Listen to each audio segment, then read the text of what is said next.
সারাক্ষণ ধর্মের নতুন নতুন শিক্ষা পাওয়া যাচ্ছে ভোটের মাঠে।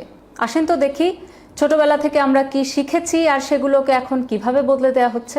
হযরত মুহাম্মদ সাল্লাল্লাহু আলাইহি ওয়াসাল্লাম মক্কা থেকে মদিনায় পালিয়ে গিয়েছিলেন, বলেছেন শিবিরের সেক্রেটারি সাদ্দাম হোসেন।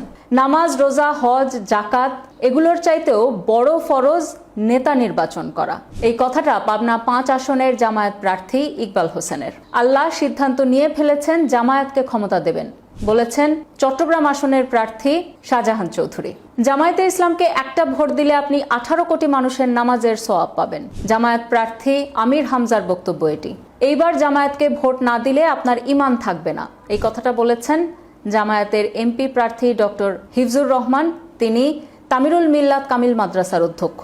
গত 10ই নভেম্বর 9 দিগন্ত পত্রিকায় একটা প্রতিবেদন ছাপা হয়েছে, সেখানে বলা হয়েছে গ্রামে নারীদেরকে নিয়ে যে তালিম অনুষ্ঠান জামায়াত করছে সেখানে বলা হচ্ছে মৃত্যুর পর নাকি প্রথম প্রশ্ন করা হবে আপনি কোন মার্কায় ভোট দিয়েছেন।